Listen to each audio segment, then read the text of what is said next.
తిరుపతిరావు గారు. సో మనం సబ్జెక్ట్ అనుకున్నదే ఏపీలో క్షీణిస్తున్న శాంతి భద్రతలు, వైసీపీ పర్సెప్షన్.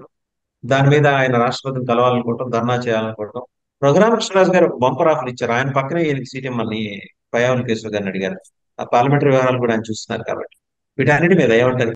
వాసుదేవన్ గారు, ఇప్పుడు రాష్ట్రంలో అధికార మార్పిడి, ఆ నేపథ్యంలో జరుగుతున్నటువంటి కొన్ని సంఘటనలు ఇవాళ్ళని కాదు, లేకపోతే గతంలో తెలుగుదేశం దగ్గర నుండి వైకాపా అధికారంలోకి వచ్చిన సందర్భంలో చూసుకుంటే తెలుగుదేశానికి సంబంధించినటువంటి నాయకుల మీద జరిగినటువంటి ఏవైతే కొన్ని దాడులు, లేదా వేరే రాష్ట్రాల్లో కూడా ఒక ప్రభుత్వం మారి ఇంకో ప్రభుత్వంకి వచ్చేటప్పుడు జరుగుతున్నటువంటి దాడి, ఇవి సాధారణంగా ఒక మూడు రకాలుగా మనం ఆలోచన చేయాలి. ఒకటి ఏంటంటే, స్థానికంగా ఉన్నటువంటి వ్యక్తుల మధ్య ఉన్నటువంటి వైరుధ్యం. అవి కుటుంబాల మధ్య ఉన్న కూడా రాజకీయంగా పులుకుంటాయి. ఈ సందర్భంగా జరుగుతుంది. వ్యక్తుల మధ్య ఉన్నటువంటివి కూడా రాజకీయంగా పులుకుంటాయి. ఇప్పుడు నిన్న జగన్మోహన్ రెడ్డి పరామర్శించడానికి వెళ్ళాడు. నేను ఈ సందర్భంగా జగన్మోహన్ రెడ్డి గారు ఎన్నికల్లో ఓటమి పాలైన తర్వాత ప్రత్యేకించి ప్రభుత్వం ఏర్పడి ఇవాళ 40 రోజులు అవుతున్నటువంటి సందర్భంలో ఆయన మూడు పర్యటనలు చేశారు వాసుదేవ్ గారు. ఒకటి పులివెందులకు వెళ్ళారు 2 సార్లు. సరే, ఆయన సొంత నియోజకవర్గం, సొంత ఊరు కాబట్టి వెళ్ళారు. అది కూడా పరిగణలో తీసుకోవాల్సిన పనిలే. తర్వాత 2 పర్యటనలు. ఒకటి నెల్లూరు జిల్లాలో ఏదైతే రిమాండ్ ఖైదీగా ఉన్నటువంటి పిన్నెల్లిని పరామర్శించడానికి. రెండోది నిన్న ఏదైతే ఒక ఇద్దరు వ్యక్తుల మధ్య ఉన్నటువంటి అది తగాదా. ఇప్పుడు పార్టీల మధ్య ఉన్నట్టయితే 10 మంది ఇట్టుండి వెళ్తారు, 10 మంది అట్టుండి వెళ్తారు, కానీ ఒకడు కొట్టుకుని చచ్చిపోడు. లేకపోయినట్టయితే నిజంగా చంపిన వాడే తెలుగుదేశం పార్టీలోనే ఉన్నాడు ప్రస్తుతానికి. గతంలో ఇద్దరు వైకాపా పార్టీలోనే ఉన్నటువంటి వ్యక్తులే, ఇద్దరు ఒకే సామాజిక వర్గానికి చెందినటువంటి వ్యక్తులు. అది కూడా నేను కోట్ చేస్తున్నా వాసుదేవన్ గారు. ఇద్దరు ఒకే సామాజిక వర్గానికి చెందిన వ్యక్తులు, ఇద్దరు వైకాపాలోనే ఉన్నారు. తెలుగుదేశంలోకి ఒక ఆయన వచ్చాడు, ఒక ఆయన వైకాపాలో మిగిలిపోయాడు. సో ఈ నెల్లి 10 మంది ముందు చంపాడు. డెఫినెట్ గా దాన్ని ఎవరు సమర్థించరు.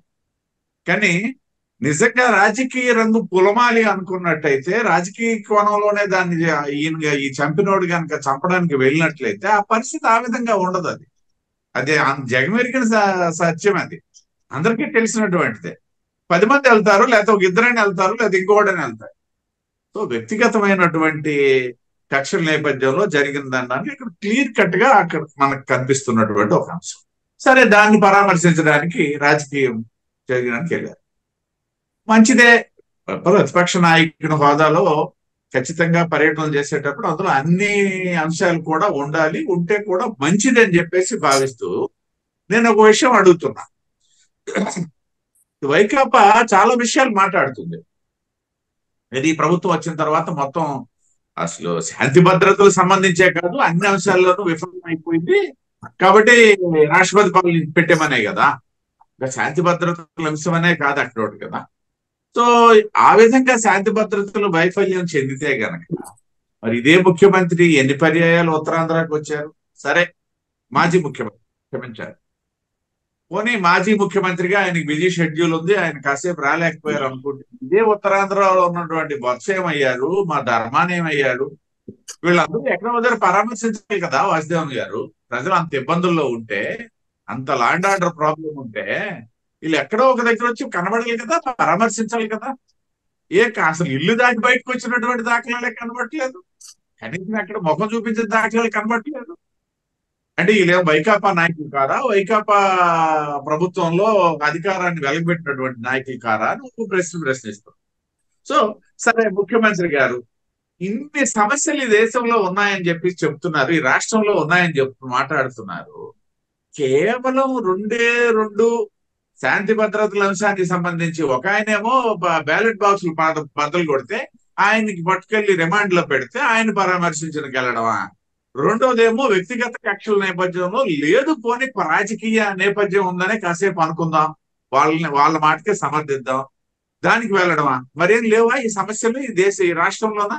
ఎందుకు నేను లేవా అని అడుగుతున్నానంటే ఖచ్చితంగా ఉంటాయి. ప్రభుత్వం ఏమన్నా చంద్రబాబు నాయుడు గారు, పవన్ కళ్యాణ్ గారు ఇద్దరు 2 మంత్రదండాలు పట్టుకొని మేము వస్తున్నాము, ఈ రాష్ట్రంలో గత 5 సంవత్సరాలుగా జరిగినటువంటి విధ్వంసకాండకి మేము ఈ మంత్రదండంతో తూ మంత్రం అని అనేస్తాము, కాబట్టి మాకు ఓట్లు రాలేదు కదా, ఆ విధంగా వాళ్ళు రాలేదు కదా.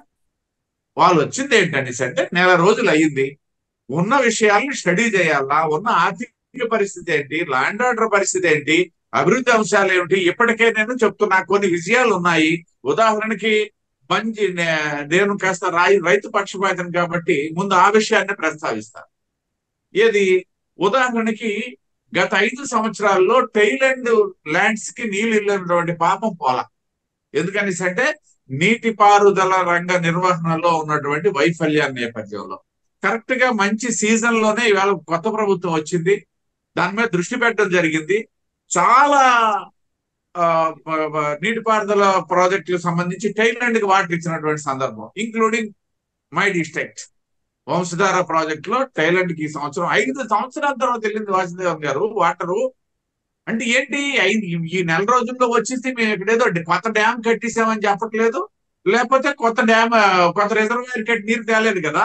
కేవలం నిర్వహణాపరమైనటువంటి చర్యల నేపథ్యంలో 1 కోటి రూపాయలు 2 కోట్ల రూపాయలు అవసరమైనటువంటి నిధులు పెట్టి అంతకంటే ఏం చేయాలి. కాబట్టి నేనేమంటానంటే ఇన్ని సమస్యల మధ్య ఇంకా సమస్యలు మిగిలి ఉన్నాయి. ఒక్క నెల రోజుల్లోనో 10 రోజుల్లోనో పరిష్కరిస్తామని చెప్పేసి ముఖ్యమంత్రి గారు, మా ఉప ముఖ్యమంత్రి గారు ఏమి మంత్రదండం పట్టుకోలేదు చెప్పడానికి కారణం అదే. సో ఈ సమస్యలన్నిటికీ ఒకసారి ఉత్తరాంధ్ర వచ్చి పోనీ కనీసం శ్రీకాకుళం జిల్లా ఇచ్చాపురం వరకు రావక్కర్లేదు సార్. ఈ వైజాగ్ సంబంధించి వాళ్ళు మెన్షన్ చేస్తున్నటువంటి ఉన్నాయి కదా. నేను ఒక ఎగ్జాంపుల్ చెప్తా. వైజాగ్ లో ఏది ఎర్రమట్టి దెబ్బలేమో గత ప్రభుత్వంలోనే అది మొత్తం కరిగిపోతున్నాయని చెప్పి మేము ఆరోపిస్తే ప్రభుత్వం మారిన వెంటనే ఇంకా ఆగలేదు, మొత్తం తెలుగుదేశం వాళ్ళే దోచుకెళ్ళిపోతున్నారు అని చెప్పేసి ఒక ఆరోపణ. అది అప్పని ఆరోపణ నేను అన్నాను. నిజంగా తెలుగుదేశం వాళ్ళు, మా జన సైనికులు, మా భారతీయ జనతా పార్టీ కార్యకర్తలు ఎర్రమట్టి దెబ్బలను దోచేస్తున్నామండి. మరి అక్కడికి ఎవరో ఒకరు రావాలి కదా సార్. శవరాజకీయాలే చేస్తారా? ఇలాంటి సమస్యలు కాదా? ఇది ప్రకృతి పరిరక్షణ అనేది ప్రజల సేవలు రాదా? లేదా ప్రజా సమస్యలు పట్టవా? ఇవన్నీ ఉన్నాయి. అంటే ఏంటంటే ఇష్యూ దేని ఆధారంగా వెళితే మైలేజ్ వస్తుందని చూసుకొని వెళ్తారా? ఇవాళ కూడా ఏం జరుగుతుంది, నిజంగా ఎప్పుడైనా ఇంటికి గెలిచి రచ్చ గెలవాలంటారు. మీరు శాసనసభలో మాట్లాడడానికి అవకాశాలు ఉన్నాయి, మీరు ధర్నాలు చేయాలనేసి అంటే మండల హెడ్ క్వార్టర్స్ ఉన్నాయి, జిల్లా కేంద్రాలు ఉన్నాయి, 26 జిల్లా కేంద్రాల్లో చేయొచ్చు, ఆ తర్వాత రాష్ట్ర కేంద్రంలో చేయొచ్చు. ఏది ధర్నా చౌక్ ఉంది మనకు విజయవాడలో కూడా పెట్టారు. ఇప్పటి వరకు ఈ కొత్త ప్రభుత్వం వచ్చిందో దాన్ని వాడుకున్న పాపని పోలేదు ప్రతిపక్షం. పోలేదు ఒకసారి వాడేసి ఆ తర్వాత ఢిల్లీకి వెళ్తే, ఈ గల్లీలో పనులు చూసుకొని ఢిల్లీకి వెళ్తే కాంగ్రెస్ పక్షాన్ని చేరిపోవడానికి సిద్ధంగా ఉన్నామని ఒక సిగ్నల్ తప్పిస్తే